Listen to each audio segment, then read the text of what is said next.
बोलिए विश्व वंदनीय देवादिदेव खज्जर श्री चंद प्रभु भगवान की जय जय जय। बोलिए परम पूज्य श्रमण संस्कृति उन्नायक आचार्य भगवंत गुरुवर्षी 108 विद्या सागर जी महाराज की जय जय जय।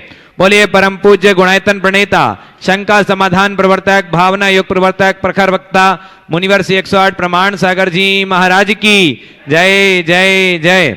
बोलिए परम पूज्य मुनिवर्षी 108 अरह सागर जी महाराज की जय जय जय। सत्य और संस्कृति का सजा ये भव्य वितान कदम मिलाकर बढ़ चले धर्म और विज्ञान। बंधुओं 700 तीर्थराज सम्मेल शिखर की इस पावन तलहटी पर स्थित गुणायतन परिसर से मैं आप सभी का स्वागत करता हूं। बंधुओं पूज्य मुनिवर प्रमाण सागर जी महाराज की एक ऐसी अद्भुत परिकल्पना जो जन जन के कल्याण का कारण बन रही है। निश्चित ही आने वाले समय में युग युगांतर तक जिन शासन की पताका लहराएगी और न जाने कितने लोगों के सम्यक का कारण बनेगा गुणायतन, और आने वाले भविष्य की जो पीढ़ियां हैं उनके लिए मार्गदर्शक के रूप में दिशा बोध के कराने वाला होगा गुणायतन। मैं निवेदन करूंगा जो लोग जिनवाणी चैनल पारस चैनल प्रमाणिक ऐप के माध्यम से घर बैठे देख रहे हैं, साथ ही जो लोग यहाँ उपस्थित हैं, सभी से कि स्वर्णिम इतिहास में अपना दान और योगदान देकर के साथी से पुण्य का अर्जन कीजिए। स्वयं जुड़िए, लोगों को गुणायतन से जोड़ करके अपने आप में साथी से पुण्य का अर्जन कीजिए। बंधुओं जैसा कि आपको विदित है प्रतिदिन पूज्य गुरुदेव के मुखारविंद से शानधारा संपन्न होती है, तो आप भी वैवाहिक वर्षगांठ जन्म दिवस के अवसर पर शानधारा करा सकते हैं, नित्य और मासिक शानधारा का पुण्यार्जक बन सकते हैं। आइए अब कुछ नामों की मैं उद्घोषणा जिन लोगों ने आज गुणायतन से संबद्ध हुए हैं उनके नामों की उद्घोषणा करूं उसके पूर्व मैं एक ऐसे व्यक्तित्व को बुला रहा हूं जो गुणायतन के ट्रस्टी हैं हमारे बीच में, अजित जी अजमेरा धुलियान से। एक बार जोरदार करताल ध्वनि से अभिनंदन कीजिए। आए वो हमारे बीच उपस्थित हैं और उनके सम्मान के लिए श्री सुभाष जी जैन, सिद्धार्थ जी जैन, सिद्धार्थ जी कासलीवाल प्रशासक गुणायतन और कपूर जी कोटा बुझाएं और ऐसे श्रावक श्रेष्ठी का सम्मान करें अजित जी अजमेरा धुलियान से। तब तक मैं निर्माण निधि सदस्यों की घोषणा कर रहा हूं तब तक मैं, और यहां पर अजित अजमेरा जी का सम्मान हो रहा है धुलियान से। निर्माण निधि के रूप में जो जुड़े हैं कोलकाता से श्रीमती उषा जैन, कैलाश चंद जैन, गुवाहाटी से सीए पदम काला, कंचन देवी काला, स्वर्गीय श्री भागचंद काला की स्मृति में समस्त परिवार। जो लोग यहाँ पर उपस्थित हैं वो अपने ही स्थान पर खड़े होकर के नमोस्तु निवेदित करेंगे। गुवाहाटी से समर्थ काला, सुपुत्र श्री सुमित काला, रोहतक से श्रीमती तसला जैन, धर्मपत्नी नरेश कुमार जैन, बहादुरगढ़ से श्रीमती सुमन जैन, धर्मपत्नी सुरेश कुमार जी जैन, कैमरा घुमा दें, बहादुरगढ़ से रेहावाड़ी, गुवाहाटी से श्रीमती मंजू देवी, प्रवीण कुमार कासलीवाल, इंदौर से श्री विकास जैन, श्रीमती बिंदु जैन, इन्होंने 21,000 रुपए की राशि समर्पित की है। जयपुर से श्रीमती हीरा देवी जैन, महेंद्र कुमार जी जैन, और अहमदाबाद से अक्षत जैन, नमिता जैन, समस्त परिवार। जोरदार करताल ध्वनि से सभी का अभिनंदन कीजिए। अहमदाबाद से अक्षत जैन, नमिता जी, समस्त परिवार। आइए अब इसी कड़ी में जिन्होंने आज निर्माण सारथी के रूप में अपने आप को संबद्ध किया है उनके नाम ले रहा हूं। विनोद कुमार जी, सविता जी, गमन जी, दीपिका जी, मानविक जी, छत्रीवाड़ी गुवाहाटी से जोरदार करतल ध्वनि से अभिनंदन कीजिए। आइए ये सब परिवार हमारे बीच उपस्थित हैं, आ जाए शीघ्रता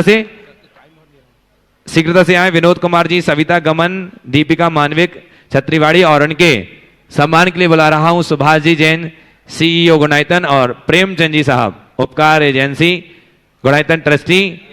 आ जाइए सुभाष जी जैन, सीईओ गुणायतन।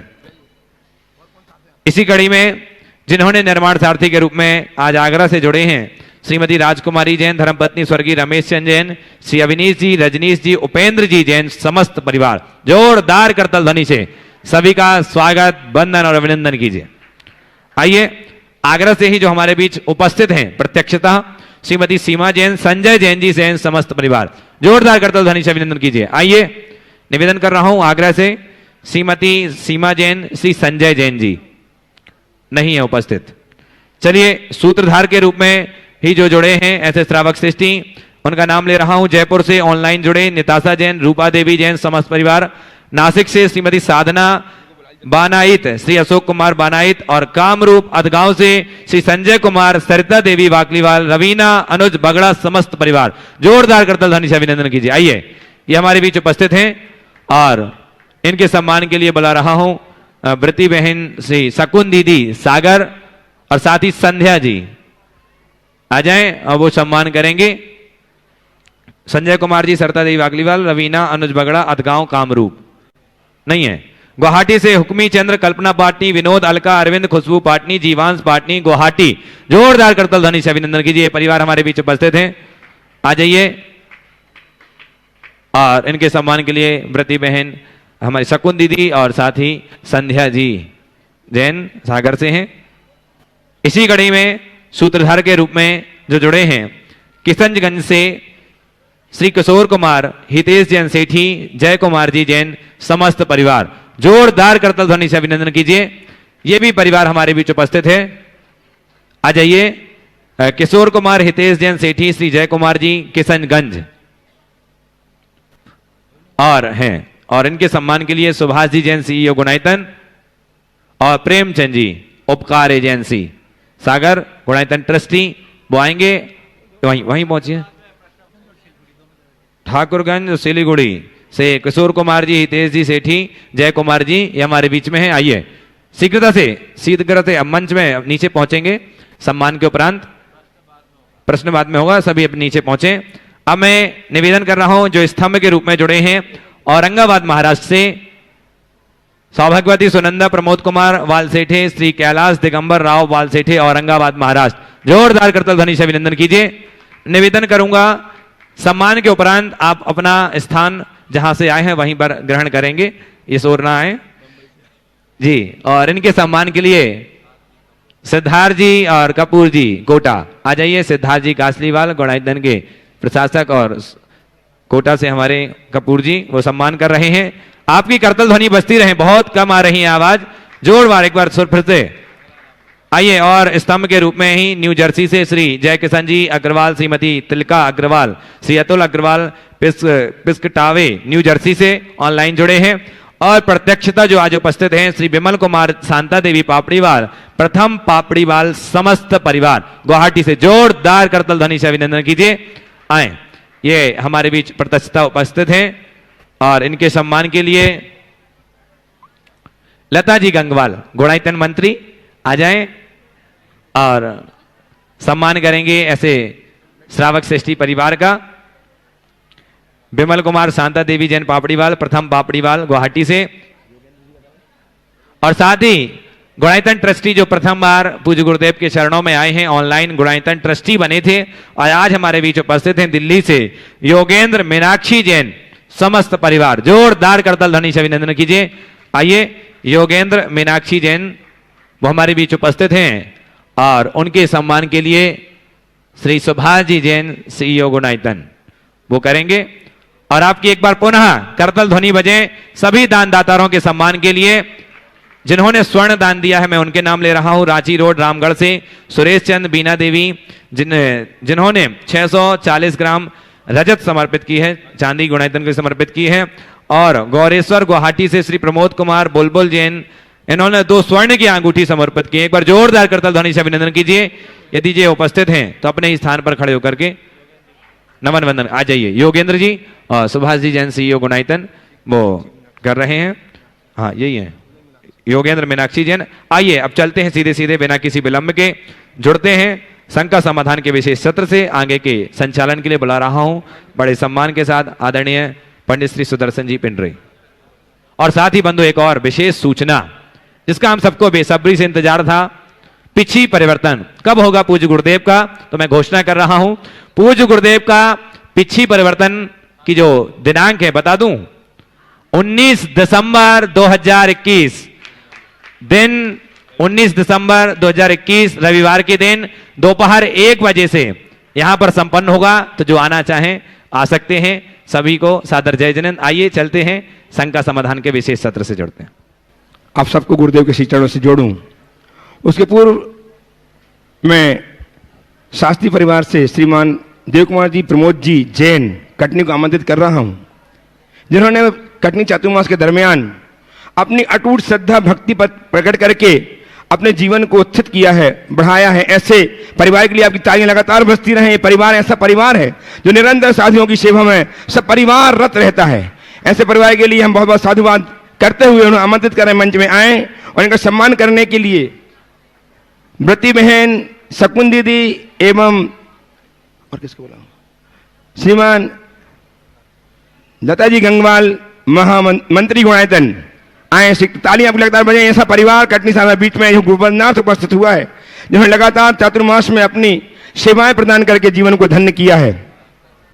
डॉक्टर ब्रह्मचारी धर्मेंद्र शास्त्री जी विराजमान हैं, वे भी सम्मान करके डॉक्टर ब्रह्मचारी धर्मेंद्र जी के सम्मान करने के लिए मैं आमंत्रित कर रहा हूं।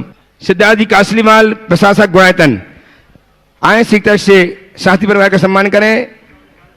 ब्रती बहन शकुन दीदी एवं मंत्री गुणायतन लता जी गंगवाल, और इसके पश्चात धर्मेंद्र जी का सम्मान करने के लिए श्रीमान सिद्धार्थ जी कासलीवाल तैयार रहें।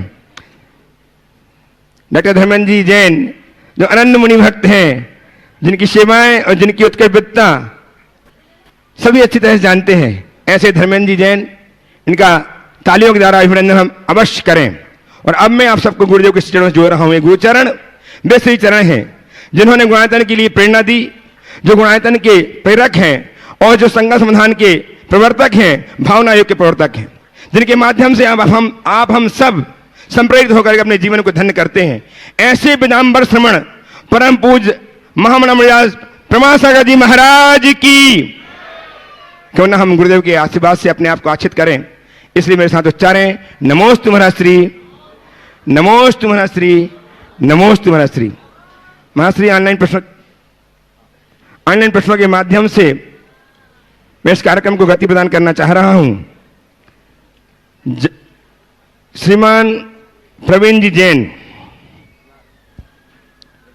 जामनगर गुजरात से आपके श्री चरणों में अभिवंदना करते हुए जानना चाहते हैं, गुरुदेव श्रेष्ठ पुरुष जो जो आचरण करता है, अन्य पुरुष भी वैसा ही आचरण करते हैं।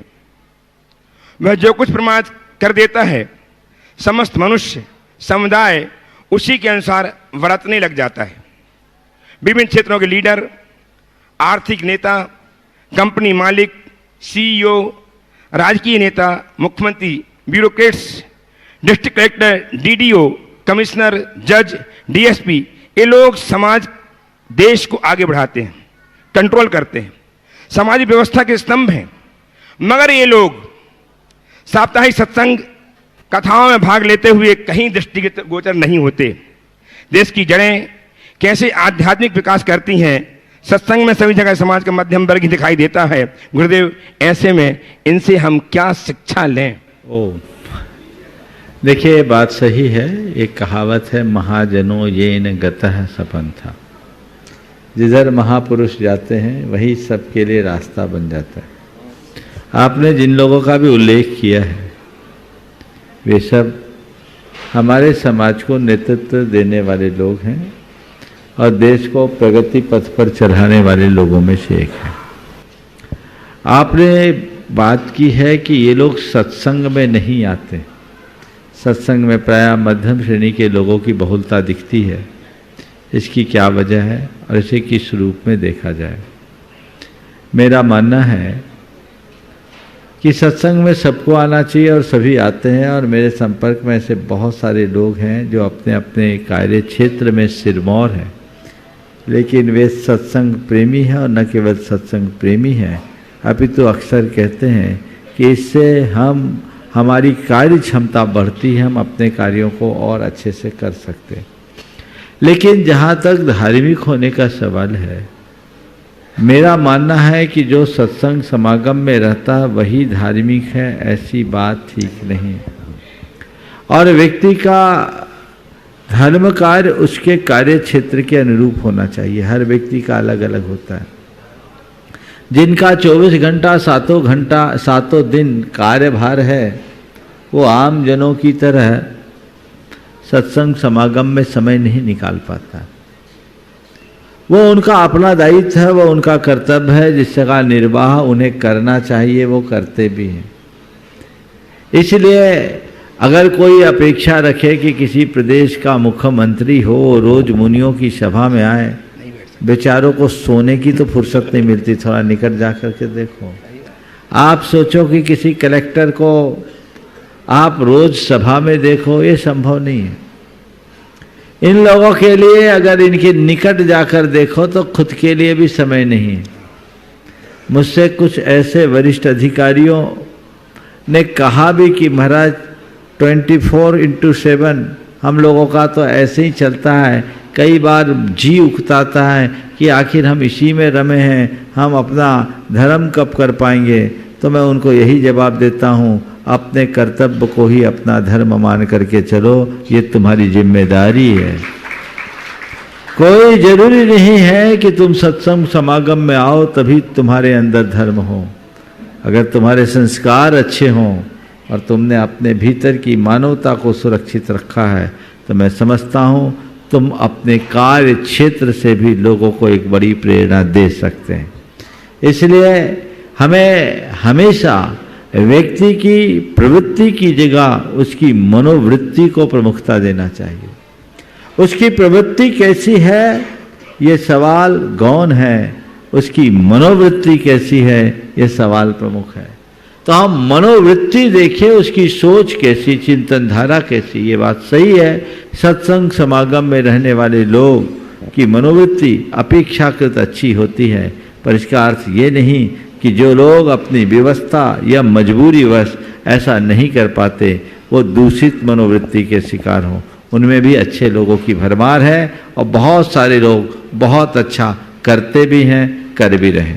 गुरुदेव बाबाई मध्य प्रदेश से श्रीमान स्वदेश जी जैन आपके चरणों में बारंबार नमोस्तु अर्पित करते हुए जानना चाहते हैं, गुरुदेव मुसीबत में अपने ही साथ देते हैं और यह भी कहते हैं कि मुसीबत में अपने भी साथ छोड़ जाते हैं, तो किन परिस्थितियों में हम अपनों पर विश्वास करें और किन परिस्थितियों पर हम अपनों पर विश्वास ना करें, के पास समाधान? मैं तो कहता ना अपनों पर विश्वास करो ना अपनों पर अविश्वास करो, अपने आप पर भरोसा रखो, सीधी बात। जिस व्यक्ति को अपने आप पर भरोसा होता है वो कितनी भी मुसीबत में क्यों ना हो पर मुखापेक्षी नहीं बनता। ये बात सही है कि मुसीबत में अपने ही साथ छोड़ते हैं और ये बात भी सही है मुसीबत में अपने ही साथ देते हैं, लेकिन साथ छोड़ना उनको सालता है जो पर मुखापेक्षी होते हैं और साथ देने की भावना अपेक्षा भी उनको ही होती है जिनके अंदर पर मुखापेक्षिता होती है। जो आत्मविश्वासी होते हैं, अपने आप पर भरोसा रख करके चलते हैं, उनके हृदय में ये सब बातें कतई नहीं होती। इसलिए हम जीवन की सच्चाई को समझते हुए अपने आप को आगे बढ़ाने का उपक्रम करें। तैयार हैं प्रदर्शित प्रश्न प्रस्तुत करने के लिए श्रीमती कुसुम जी अशोक जी पांड्या जैन गुवाहाटी से जाएं, मंच के निकट ऊपर आ जाएं। और महाशय अंतिम ऑनलाइन प्रश्न यूपी बिनौली बागपत से श्रीमान नितिन जी जैन आपके चरणों में बारंबार नमोस्तु करते हुए जानना चाहते हैं कि गुरुदेव किसी ने क्या खूब कहा है कि हल्की फुल्की सी जिंदगी है, बोझ तो बस ख्वाहिशों का है। तो महाश्री मेरी शंका यह है कि जिंदगी में ऐसा क्या करें कि ख्वाहिशें ऐसी हों कि जिंदगी कहीं बोझ न लगे बल्कि आनंद से भर जाए, कृपया समाधान दीजिए। हल्की फुल्की सी जिंदगी है, बोझ तो बस ख्वाहिशों का है। बंधुओं ये बात बिल्कुल सही है, हमारे मन की ख्वाहिशों का बोझ बड़ा भरा है। आपने पूछा ऐसा क्या करे कि जिंदगी रहे पर ख्वाहिशों का बोझ न रहे। उतार दो, लादा किसने? हमारे मन की आसक्ति और असंतोष हमारे मन की चाह को बढ़ाती।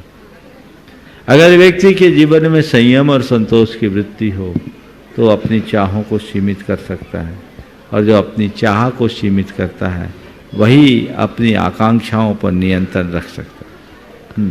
उपस्थित हो श्रीमती कुसुम जी अशोक जी पांड्या जैन गुवाहाटी से। तैयार हैं श्रीमती इंदिरा जी राजा खाते गांव से जो 23 महिलाओं के साथ गुरुदेव की वंदनार्थ उपस्थित हुई है। इकट्ठी सब आ जाएं और एक प्रश्न, सिर्फ एक ही प्रश्न करेंगी, इस बात का ध्यान रखें। सीखता से बोलिए बोलिए। महाराज श्री के चरणों में मेरा कोटि कोटि नमोस्तु नमोस्तु नमोस्तु। महाराज श्री मेरी ये शंका यह है कि सभी संसारी जीवों को धर्म समझने का क्रम क्या है, धर्म का स्वरूप क्या है? अगर इस क्रम को न माने या न स्वीकारें तो क्या होगा? देखिए, धर्म को समझने का क्रम या स्वरूप आपने पूछा है। मेरी राय में धर्म को समझने का कोई क्रम नहीं है। मन का भ्रम तोड़ना ही धर्म को समझने का सही समय। अगर व्यक्ति के हृदय में एक बार धर्म के प्रति श्रद्धा जग जाए तो उसकी समझ अपने आप विकसित होने लगती है और अपने उस समझ के बल पर वह अपने जीवन के पथ को प्रशस्त कर सकता है। जहाँ तक धर्म को के स्वरूप को और समझने और जानने की बात है, सबसे पहली बात अपने हित को समझने की है। अपने हिताहित को जो समझता है सच्चे अर्थों में वही धर्म को समझ पाता है, और न केवल धर्म को समझ पाता है अपितु धर्म को समझने के साथ साथ उसका फल भी पाता है। तो हित लेकिन आपने जिस आशय से सवाल पूछा है, मैं अब वहाँ आता हूँ। आपका भाव मुझे ऐसा दिख रहा है, धर्म की जानकारी के लिए क्रम क्या रखे, शायद यही पूछना चाह रहे हैं। उसके लिए व्यक्ति को सबसे पहले जरूरत है प्राथमिक स्तर के ग्रंथों को पढ़े, जिसमें बेसिक फंडामेंटल क्लियर हो। आधारभूत बातों को सीखे बिना धर्म क्षेत्र में आगे बढ़ने का मजा नहीं होता।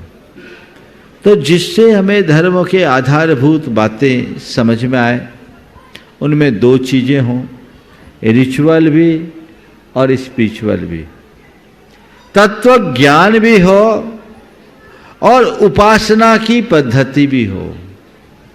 तत्व ज्ञान प्राप्त करते हुए यदि हम उपासना के क्षेत्र में आगे बढ़ते हैं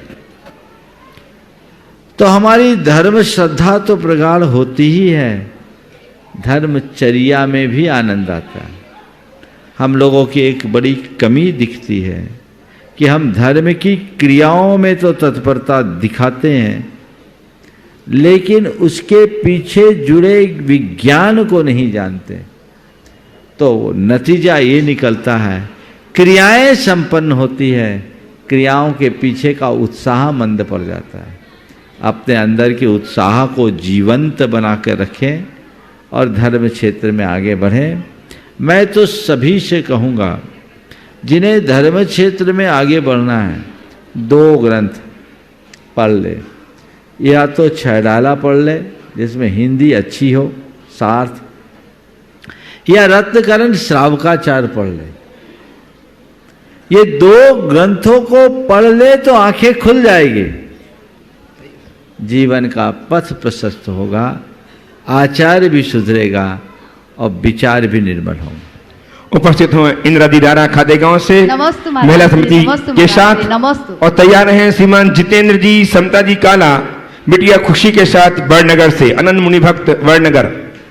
जितेंद्र जी, समता जी काला। नमोस्तु महाराज जी, नमोस्तु महाराज जी, नमोस्तु। खातेगांव जैन समाज की तरफ से, महिला समाज की तरफ से नमोस्तु महाराज जी, नमोस्तु महाराज जी। सम्यक शिखर जी की यात्रा ग्रुप से करने में पुण्य लगता है कि अपन अकेले सिंगल आए तो पुण्य लगता है, मेरा ये प्रश्न है। देखो, मेरा तो एक मानना है, शायद आप लोगों का अनुभव भी होगा, जब आप अकेले या अपने केवल परिवार के साथ वंदना के लिए आते हैं तो आपकी वंदना की शुरुआत तब होती है जब आप तलहटी पे आते हो, और जब ग्रुप में आप आते हो तो आपकी वंदना की शुरुआत तब हो जाती है जब आप ट्रेन में बैठते हो। बोलो, सही बोला कि नहीं बोला, है ना? आप समझ लो मजा किसका। चलिए, नमोस्तु महाराज। आइए जितेंद्र जी काला समता जी के साथ, समता और खुशी जी के साथ, और तैयार हैं आमर्श जैन, शास्त्री परिवार कटने से श्री आमर्श जैन, छोटा सा बच्चा शास्त्री परिवार का आमर्श।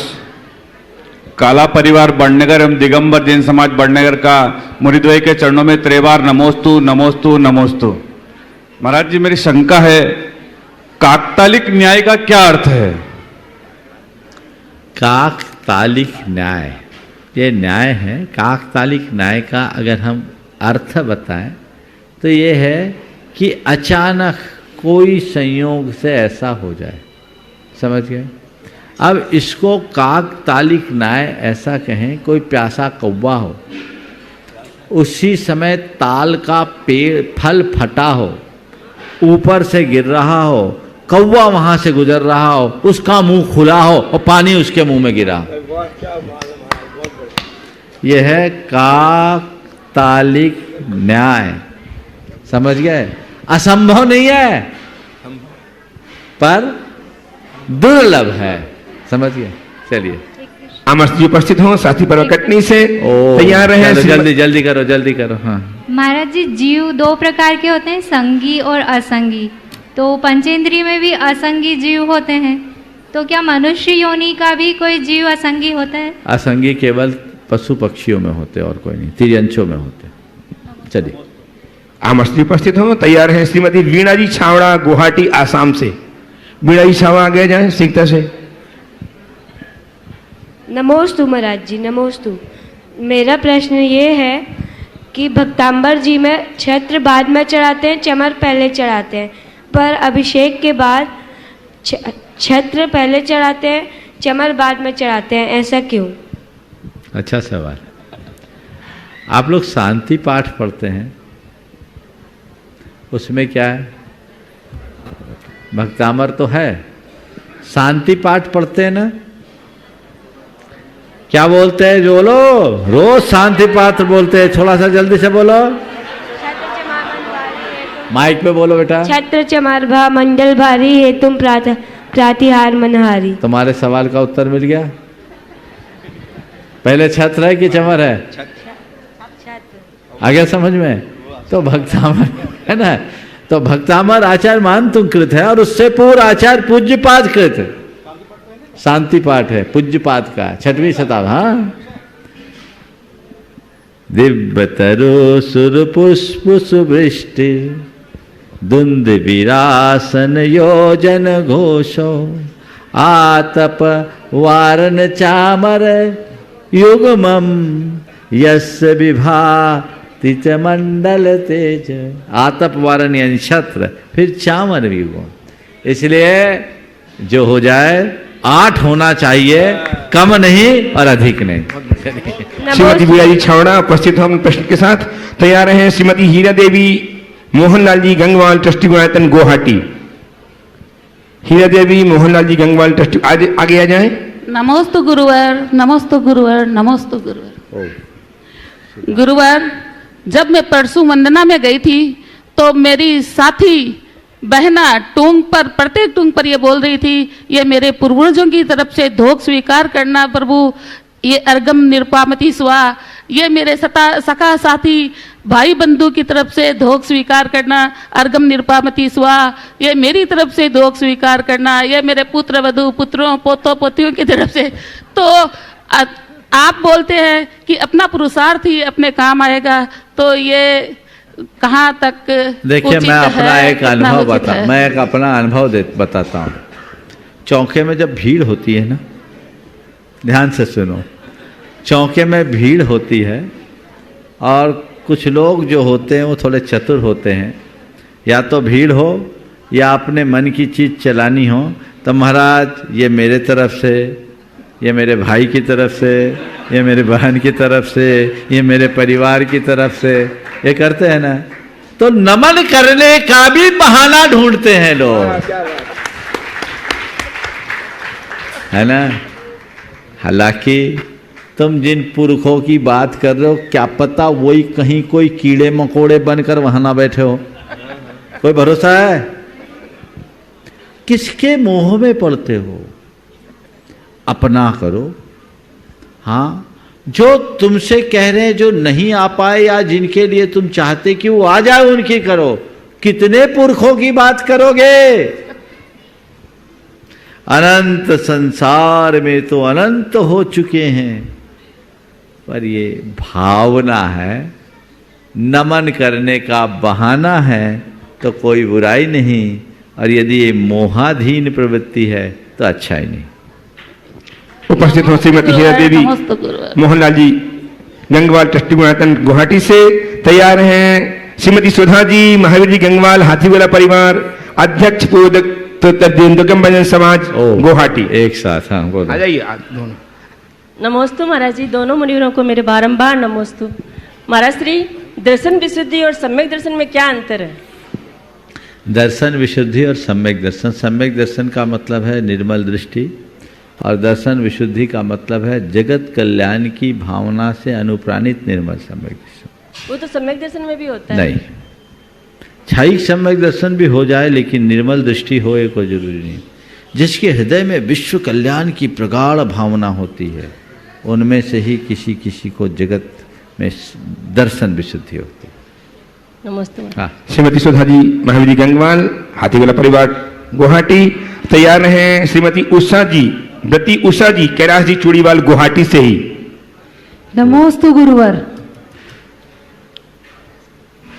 महाराज श्री, कोई कोई हमें किसी किसी इंसान को देख के ऐसा लगता है कि वो हमारे बंधु हैं, अकारण ही बंधु हैं।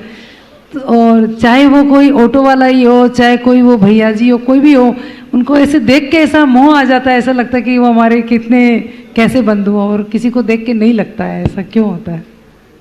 देखिए, दो चीजें। एक तो किसी किसी का व्यक्तित्व ऐसा होता है जो हमें अपनी ओर आकर्षित कर लेता है। कर्म शास्त्रीय भाषा में कहें तो उनका आदेय नाम कर्म का इतना प्रबल उदय होता है जो हमें खींच लेता है। लेकिन ऐसा आकर्षण किसी एक के साथ नहीं, सबके साथ होता है।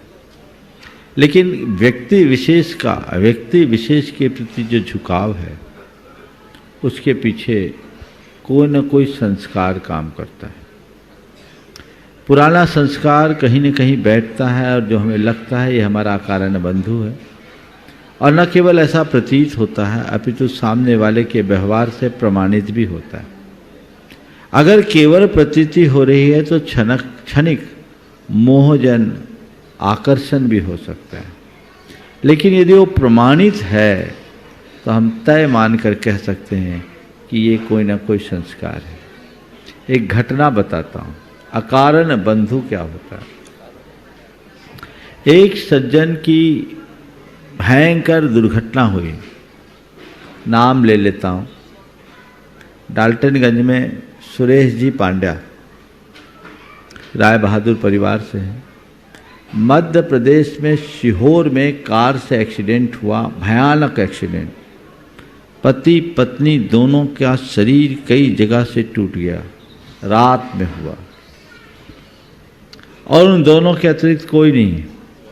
इसी मध्य एक पुलिस अधिकारी आता है। उन्होंने इनकी बात स्थिति देखी, उन्हें फटाफट संभाला, गाड़ी से उनको हॉस्पिटलाइज किया, उनकी चिकित्सा कराई और उनका पूरा देखभाल किया। घर वाले को बाद में खबर मिली। उन्होंने कहा कि महाराज, हमारे लिए तो व्यक्ति मसीहा बनकर आ गया, अगर वो नहीं आते तो हम बच नहीं पाते।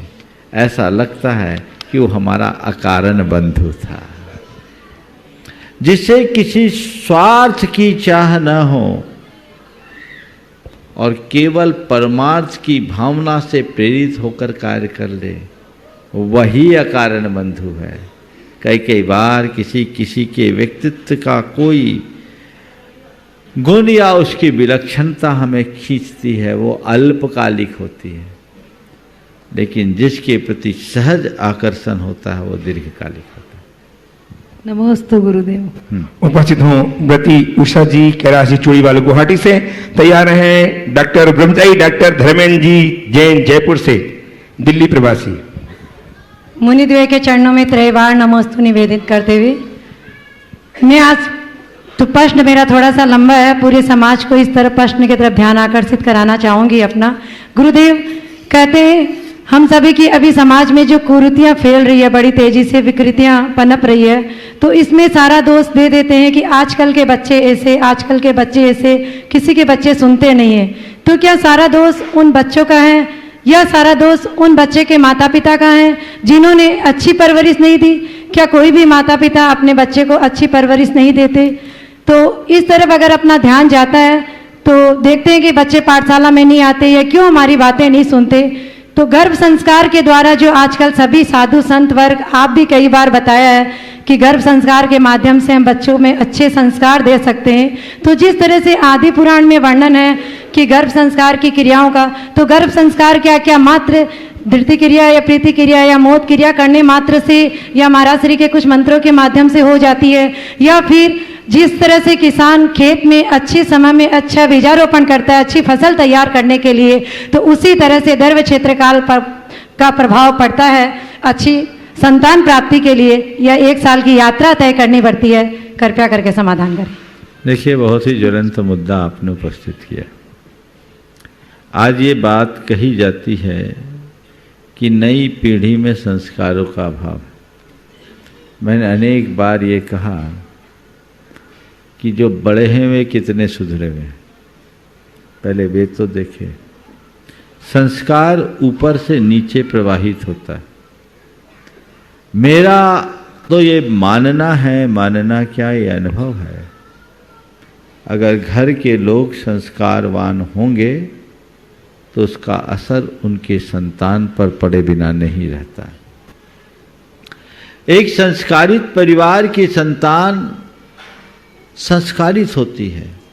कोई अपवाद ही है जिससे वो भटक जाए, लेकिन मैंने ये भी पाया है कि यदि कदाचित भटका भी है तो उसे रास्ते में आने में देर नहीं लगती, वो पुनः रास्ते में भी आ जाता है। तो हमें घर परिवार का वातावरण मजबूत बनाना चाहिए। आपने गर्भ संस्कार की बात की, उसकी बड़ी महत्ता है, पर मैं केवल गर्भ संस्कार की बात नहीं करता। हमें 4 दिशा में संस्कारों को ध्यान रखना चाहिए। गर्भ संस्कार, गृह संस्कार, समाज संस्कार, तब धर्म संस्कार।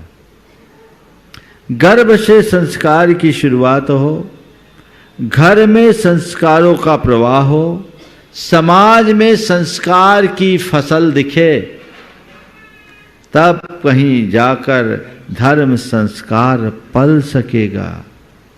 हमें पूरे समाज में ऐसे वातावरण को बनाने की जरूरत है। क्या कहूँ, लोग संस्कारों की बातें करते जरूर हैं, पर संस्कारों से सरोकार रखना कोई नहीं चाहते। संस्कारों से सरोकार बहुत कम लोगों को है। आप संस्कार का अर्थ क्या रखते हैं? पूजा कर लो, पाठ कर लो, जाप कर लो, स्वाध्याय कर लो, गुरुओं के पास चले जाओ, आहार दे लो, रात्रि भोजन नहीं करो, यही आपके संस्कार हैं। पर धर्म, तत्व, सच्चाई, नैतिकता और प्रामाणिकता के प्रति हम कितना ध्यान देते हैं? आप संस्कारों की बात करते हो और सबसे पहले अपने घर में तिकड़मी बेटे को प्रोत्साहित करते हो। वो बेटा अच्छा है, तिकड़मी जो जुगाड़ लगा कर कुछ भी कर दे, आप उसकी पीठ ठोकते हो। संस्कार कहाँ होगा? तो चारों क्षेत्र में जब हम संस्कारों का बीजारोपण करेंगे, तभी सच्चे अर्थों में हम एक अच्छे संस्कार की परिपाटी को आगे बढ़ा पाएंगे। आज संस्कारों का बीजारोपण कम, होली जलाई जा रही है। कहाँ तो हमें संस्कारों का बीजारोपण करना था, उसकी जगह खुलेआम संस्कारों की होली जलाई जा रही है। आखिर ऐसी स्थिति में परिणाम क्या होगा, यह हम सबको समझना है। उपस्थित हूँ गुरुदेव, एक प्रश्न। ब्रह्मचारी डॉक्टर धर्मेंद्र जी जैन, जयपुर से दिल्ली प्रवासी। तैयार हैं श्रीमान अनिल जी जैन कटनी से। अनिल जी कटनी से तैयार हैं, शीघ्रता से आ जाएं। जिनका नाम पुकारता हूँ शीघ्रता से अपने मंच के पास आ जाया करें। जैन दर्शन, संस्कृत, प्राकृत आदि भारतीय प्राच्य विद्यादि सर्व विद्या विशारद एवं अपनी विलक्षण प्रतिभा और साधना के माध्यम से जैन दर्शन तथा भारतीय सांस्कृतिक परंपरा की प्रतिष्ठा को सहस्त्र गुणी करने वाले मुनि श्री के चरणों में मैं कोटिशः नमन अर्पित करते हुए अपने मन की पीड़ा को एक जिज्ञासा के माध्यम से प्रस्तुत कर रहा हूं। हे मुनिवर, आजकल नगरीय जीवन में जो मैंने कुछ अपनी बुद्धि से सर्वे और निरीक्षण किया है, समृद्ध परिवारों में मदिरा आदि व्यसनों की प्रकारांतर से प्रवेश हो गया है। और दूसरा, नगरीय जीवन में ही ग्रहित मिथ्यात्व का भी प्रकारांतर से प्रवेश हो रहा है। इससे जैन दर्शन के संरक्षण और संवर्धन में बहुत सारी बाधाएं भविष्य में खड़ी होगी। तो इनका संरक्षण और संवर्धन कैसे हो और ये दोनों कैसे दूर हो, इसके लिए विद्वान और समाज की क्या भूमिका हो। महाराज श्री, हम जैसे तुच्छ बुद्धि अपनी बुद्धि से तन मन और धन से इसके लिए प्रयास मैं तो करता ही हूं कि ये कैसे दूर हो, लेकिन इसके लिए और भी इस समाज को और विद्वानों को आप दिशा निर्देश करें, ये मेरी मंगल प्रार्थना है।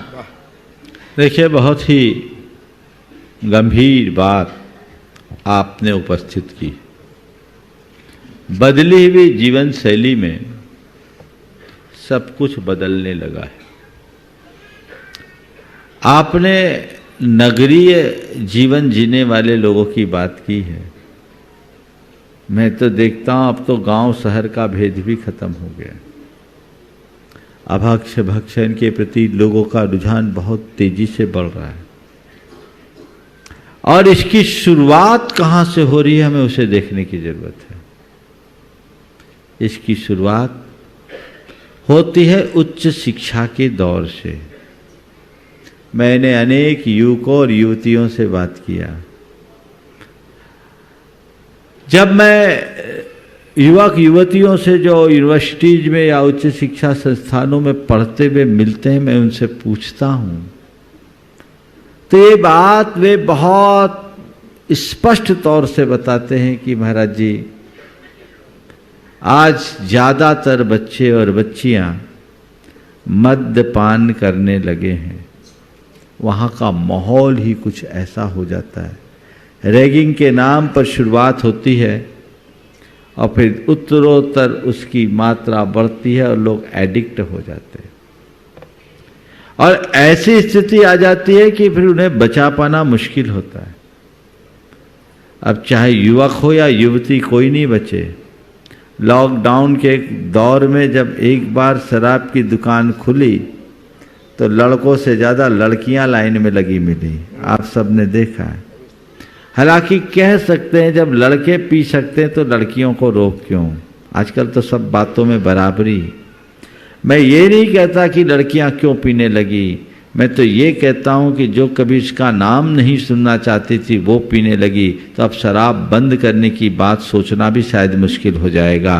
क्योंकि जब भी शराब के विरुद्ध समाज में आवाज़ उठी है तो महिलाओं ने उठाई है, और जब महिलाएं खुद उसमें शामिल हो जाएगी तो ये आवाज़ कभी उठ नहीं पाएगी। बहुत गंभीर बात है। इसकी तरफ दृष्टि जानी चाहिए और सबसे पहले जड़ को ठीक करें। जब बच्चे उच्च शिक्षा के लिए जाए, मैं ये नहीं कहता कि उच्च शिक्षा में मत भेजो, क्योंकि उसके बिना कोई उपाय भी नहीं, पर जाने से पहले उन्हें आप संकल्पित कराएं, उनकी एक लक्ष्मण रेखा खींचें, उन्हें इस बात का एहसास कराएं कि मेरी मर्यादा क्या है, ताकि वहां जाकर वो भटक ना पाए। मैं तो बहुत लोगों को नियम देता हूं और बहुत सारे युवकों ने और कई युवतियों ने मुझसे कहा, महाराज आपके नियम ने मुझे बचा लिया। वो सुरक्षा कवच हो। ये आज बचेंगे तो कल आगे बचेंगे, नहीं तो फैशन के नाम पर ये सब चीजें होने लगी। बहुत सारी चीजें फैशन के नाम पे हो रही है। अभी मैंने थोड़ी देर पहले कहा था समाज संस्कार बिगड़ गया, हालत खराब है। आजकल कई तरह की पार्टियां होती है, बैचलर्स डे, बैचलर्स की पार्टी होती है।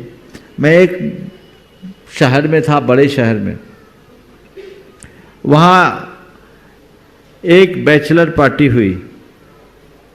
उस पार्टी में 5 लड़कियां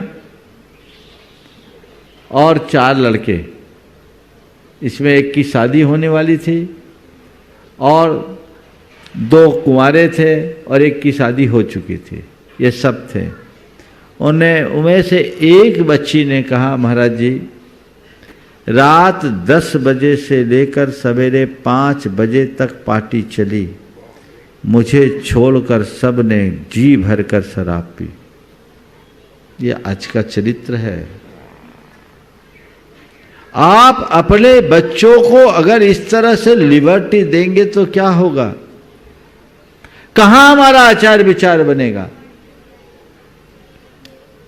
मुझे तो उस दिन सुनकर बड़ा आश्चर्य और क्षोभ भी हुआ, दुख भी हुआ, जब मुझे किसी ने बताया कि एक महानगर में किसी के बच्चे की शादी थी और उसकी शादी का कार्ड एक मुनिराज के पास दिया गया, और मुनिराज ने जब उस कार्ड को खोला तो हक्के बक्के रह गए, क्योंकि उस कार्ड में एक शराब की शीशी भी थी, छोटी सी। आजकल ऐसा चलन हो गया ना, ड्राई फ्रूट्स के पैकेट्स और ये, उसमें शराब की शीशी भी, धोखे से दूसरों का कार्ड उनके पास आ गया हो। ये सब क्या है? समाज को सजग होना होगा। ये स्वीकार्यता नहीं होनी चाहिए। अगर समाज इन बातों को आंख मूंद करके स्वीकारता रहेगा तो हम अपनी परंपरा को पतित होने से नहीं बचा सकेंगे। हमें चाहिए कि हम धर्म और संस्कार की ज्योति को जला के रखें, इनकी होली न जलने दें। आप लोगों से भी मैं कहना चाहता हूं, आप मूक दर्शक बनकर क्यों रहते हैं? किसी के घर में आप विवाह शादी में जाओ और ऐसे कर्म दिखे, वहां शराब की कैरेट लगे दिखे, उल्टे पांव लौट जाइए। मैं इस पाप की अनुमोदना करने नहीं आया हूं, मैं तो वर वधू को आशीर्वाद देने आया हूं। तालियां बजाने से कुछ नहीं होगा भाइयों, ताल ठोक के मैदान में आना होगा, आगे बढ़ना होगा, समाज के इस अवमूल्यन को रोकना होगा, तभी हम कुछ कर पाएंगे। लेकिन सब तटस्थ होते जा रहे हैं। अरे ये सब तो चलता है, ये सब तो चलता है, ये सब तो चलता है, चलता है कह करके लोगों ने धर्म को ही चलता कर दिया है, जो बहुत चिंतनीय है। जागरूकता होनी चाहिए। अगर समाज में थोड़ी जागरूकता आ जाए तो ये सारी कुरीतियां पल में छिन्न भिन्न हो जाए। जहां तक गृहीत मिथ्यात्व का सवाल है, वह तो तत्व के प्रचार से ही दूर होगा। पर मैं क्या बोलूं, बड़ी वेदना के साथ मुझे कहना पड़ रहा है कि हम साधुओं को तत्व ज्ञान परोसना चाहिए था। हम भी लोगों को कर्म कांडी बातें सिखा सिखाकर भया दोहन करना शुरू कर दिए। जहां तत्व ज्ञान के बल पर धर्म का प्रचार करना चाहिए था, वहीं हम भय और लोभ से लोगों को धर्म से जोड़ रहे हैं। तो आखिर सही मार्ग कैसे बनेगा? सही मार्ग का प्रचार करे, प्रसार करे, तभी जैन धर्म रहेगा और तभी जैन सुरक्षित रहेगा। नमोस्तु मुरुषदी, कृतार्थ हैं। आइए श्रीमान एनडी कटनी से तैयार हैं श्रीमान योगेंद्र जैन दिल्ली से ट्रस्टी गुणायतन सीता से आ जाएं, और एक बार तैयार रहेंगे राजेंद्र जैन भोपाल से प्रामाणिक समूह के सक्रिय सदस्य भोपाल से श्रीमान राजेंद्र जैन तैयार रहेंगे, भी आ जाएं। परम पूज्य मुनि श्री के चरणों में मेरा व मेरे परिवार का अनंत कोटि नमोस्तु नमोस्तु नमोस्तु। गुरुदेव विजय दादा कटनी ने भी आपको नमोस्तु भेजा है। गुरुदेव मेरी जिज्ञासा है, गुरुवर जिस प्रकार आचार्य गुरुवर विद्यासागर जी महाराज ने आचार्य पद लिया है और आचार्य गुरुवर ज्ञान सागर जी ने दिया है, यह परंपरा पूर्व में भी कभी घटित हुई या यह प्रथम बार है? और आचार्य श्री को कुंडलपुर दर्शन करने का निवेदन किसने किया व कहां पर किया? देखिए, आचार्य परंपरा तो भगवान महावीर से लेकर आज तक चली आई है, और हर आचार्य ने अपने उत्तराधिकारी के रूप में अपना आचार्य पद किसी योग्य शिष्य को दिया है। इसका उल्लेख तो शास्त्रों में मिलता है। लेकिन जिस तरीके से आचार्य ज्ञान सागर जी महाराज ने अपना आचार्य पद अपने ही शिष्य परम पूज्य गुरुदेव को दिया, और न केवल दिया, अपितु उन्हें अपना निर्यापक आचार्य बनाया। यह विश्व की इकलौती घटना है। जिन्हें आचार्य पद देने के बाद खुद के आसन पर बिठाया, और न केवल खुद के आसन पर बिठाया, खुद नीचे आसन पर बैठकर उनकी वंदना की। मेरे पास तस्वीर है आचार्य पदारोहण की, और नसीराबाद में लोगों के मुख से भी सुना। पहले ज्ञान सागर जी महाराज ऊंचे आसन पर बैठे हैं, आचार्य महाराज नीचे आसन पर बैठे हैं, और आचार्य महाराज को जब आचार्य पद दिया गया, ज्ञान सागर जी महाराज उठ करके आचार्य महाराज के आसन में आ गए। आचार्य महाराज को ज्ञान सागर जी के आसन पर बिठाया गया। स्पष्ट ऊंचा नीचा आसन दिख रहा है, और ज्ञान सागर जी नमोस्तु करके उनसे अपनी संलेखना का व्रत देने का निवेदन कर रहे हैं। ये लोमहर्षक घटना, विश्व की इकलौती घटना। इतने महान आचार्य जिन्होंने 5 महाकाव्य की रचना की, जिनकी तुलना आज के विद्वान कालिदास, सुघोष और माघ जैसे विद्वानों के साथ करते हैं, जिनकी रचनाओं को देखकर लोग दांतों तले उंगली दबाते हैं, जिन्होंने ऐसे महान आचार्य जिन्होंने अपने शिष्य को क ख ग से पढ़ना सिखाया और उसे ही अपना गुरु बना दिया। यह अद्भुत घटना है।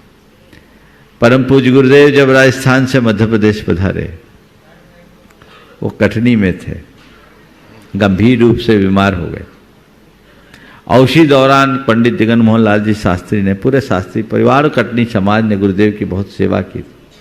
पंडित जी ने गुरुदेव से कहा था, आप एक बार बड़े बाबा के दर्शन करो, कुंडलपुर जाओ। और आचार्य महाराज का बुंदेलखंड का पहला चातुर्मास कुंडलपुर हुआ। और तब से 1976 से मैं तो समझता हूँ, जिस दिन उन्होंने बड़े बाबा की पहली वंदना की, उनका इंटरनल कोई कांटेक्ट उसी दिन हो गया और वे बड़े बाबा के हो गए। चलिए, उपस्थित हो श्री राजेंद्र जी जैन, प्रामाणिक समूह के सक्रिय सदस्य भोपाल से तैयार हैं प्रियंका जी बांसल अपने परिवार के साथ एक प्रश्न के लिए। तुम सर से बोलिए। गुरुदेव दय को बहुत बहुत नमोस्तु नमोस्तु नमोस्तु मेरी ओर से और प्रामाणिक समूह के सारे सदस्यों की ओर से बारंबार नमोस्तु। महाराज जी, मेरी जिज्ञासा छोटी सी है कि पूजन जब हम करते हैं तो कभी कभी तो जब सामूहिक रूप से करते हैं तो हमारा मन लगता है, और कभी सामूहिकता से मन विरक्त भी होता है, उसमें बिखराव होता है।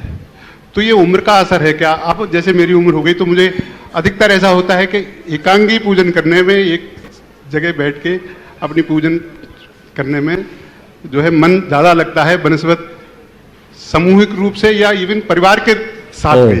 तो देखो, मैं तो एक ही बात कहता हूँ, पूजा करो, मन लगाकर पूजा करो, और जिसमें मन लगे उसी तरीके से पूजा करो। नमस्ते गुरुदेव, नमस्ते। आइए प्रियंका जी बांसल, तुम सर से अपने परिवार के साथ एक प्रश्न के लिए। नमोस्तु महाराज जी, नमोस्तु महाराज जी, नमोस्तु महाराज जी। तैयार है गति बहन निक्की दीदी दाहोद से। नमोस्तु महाराज जी, मेरा प्रश्न ये है कि शिखर जी से 20 तीर्थंकर मोक्ष गए, तो यहाँ उस 20 से ज्यादा टोके क्यों हैं? ये हम लोगों ने अपनी सुविधा के लिए बना लिया। ये 24 होते थे, अब हो नहीं रहे तो हम वहाँ नहीं जा पा रहे, यहीं से उनको नमन कर ले। अब कैलाश पर्वत जाने की क्षमता नहीं है, और गिरनार, चंपापुर, पावापुर कहाँ जा पाए, सो यहीं निपटा ले। बहुत होशियार है हम।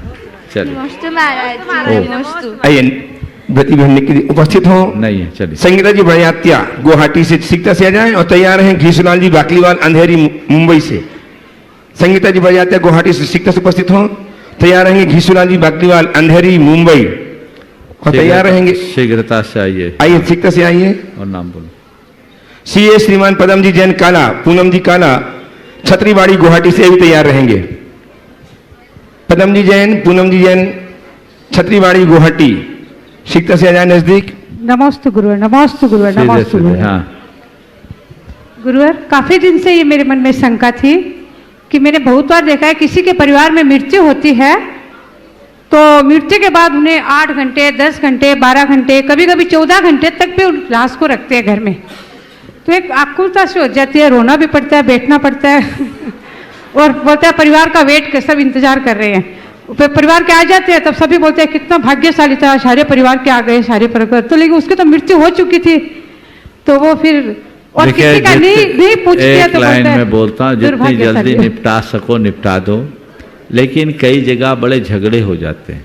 एक जगह एक परिवार में 3 भाई थे, माँ की मृत्यु हुई और एक भाई दूर था, उसके आने के पहले उनकी अंतिम क्रिया कर दी, भाइयों में वैर बंध गए। इसलिए इन सब चीज़ों को बहुत गंभीरता से समझना चाहिए। चलिए नमस्ते गुरु। नमस्ते। आइए श्रीमान घिसराजी वाग्देवान तैयार है। सीए पदम जी जैन काला, पूनम जी काला, गुवाहाटी छत्तीवाड़ी। ठीक सीखता सिया जाए और तैयार रहे। प्रमाण सागर जी महाराज, श्रीमती सुनीता जी जैन, डिप्टी कलेक्टर वंदना जैन की मम्मी जी, नमोस्तु अनूपपुर से। महाराज जी, आप पूजन में, आप प्रवचन में बताते हैं कि रूटीन में मत करो, लेकिन क्रिया तो यही होती है रूटीन में ही।